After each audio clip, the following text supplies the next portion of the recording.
বলছে রঘু এবার তোর পুজো হয়ে গেছে, এবার তুই বাইরে যা। তাই বলছে বাইরে তো আমি যাবো না, তবে আমার একটা প্রশ্ন আছে তোমার কাছে।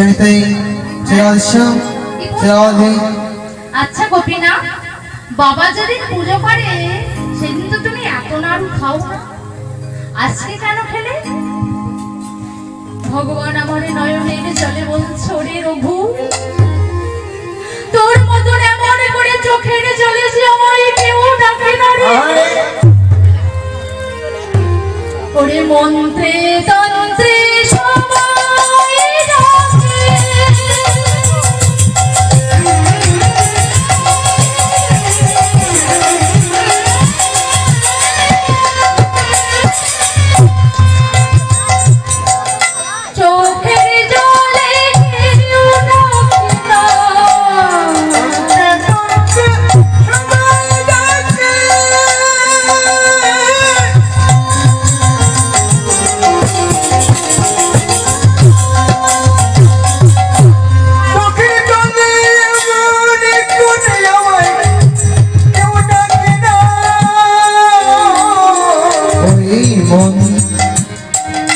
মন্ত্রে তন্ত্রে সবাই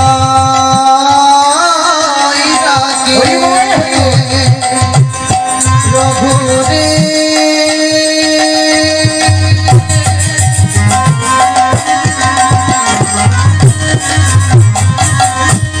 ওরে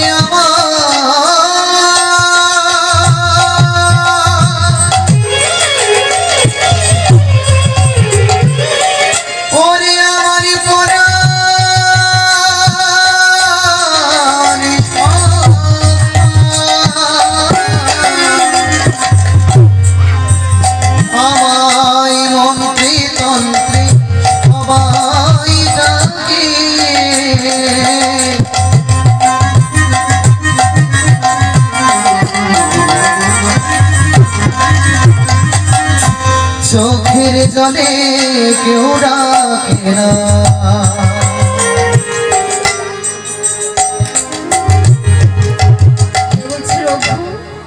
সবাই আমাকে বড় বড় অন্তরে দিয়ে ডাকে, কিন্তু তোর মতো এমন করেছে চোখের জলে আমার কেউ ডাকে না।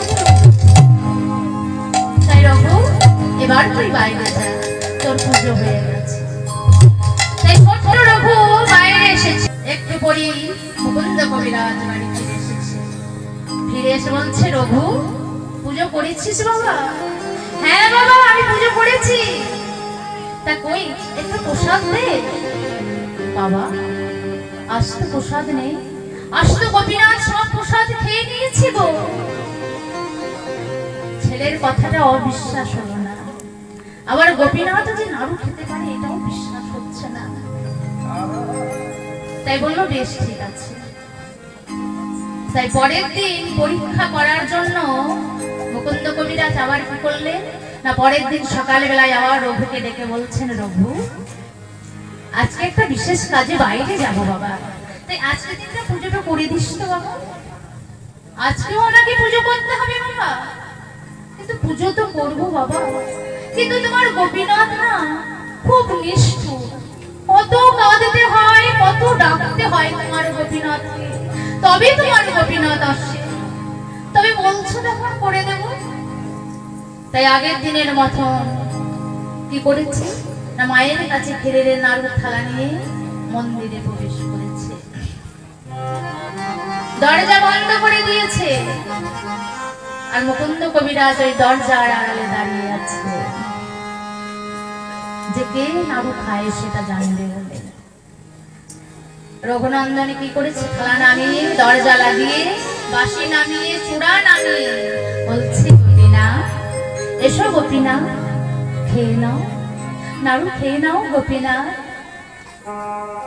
গোপীনাথ আসে না, গোপীনাথ আসে না, রঘুনন্দনও ডাকতে ছাড়ে না। তো এখানে আরেকটা কথা বলি, আরেক ভক্তের কথা, যে ভগবান ভক্ত যদি ভগবানকে ডাকে ভগবান কি না আসে থাকতে পারে? এটা কি মাস গো মায়েরা? কি মাস? পৌষ মাস। তা পৌষ মাসে সব কি করা হয়, সবাই একসাথে দলবদ্ধ হয়ে যে কি করি আমরা, পিকনিক।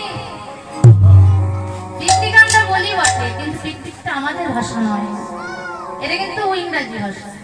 আমাদের ভাষায় কি বনভোজন। আমার ভগবানও কিন্তু বনভোজন লীলা করেছে। কখন না, ভগবান যখন গোষ্ঠে যেতেন গরু চড়াতে, তখন সমস্ত সখাদের মায়েরা কি করত না, কিছু কিছু করে খাবার সেই তাদেরকে বেঁধে দিত। গরু চড়াতে গিয়ে সারাদিন তারা মাঠে থাকবে, তাদের তো খেতে পাবে, তাই কিছু করে খাবার বেঁধে দিত।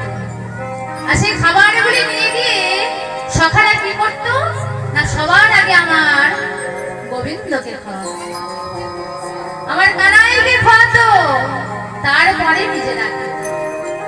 তাই একদিন কি হয়েছে, সবাই আমার ভগবানকে খাওয়াচ্ছে, ভগবান চেয়ে দেখছে সবাই তো আমাকে খাওয়াচ্ছে, কিন্তু আমি তো আমার মধুমঙ্গলকে দেখতে পাচ্ছি না।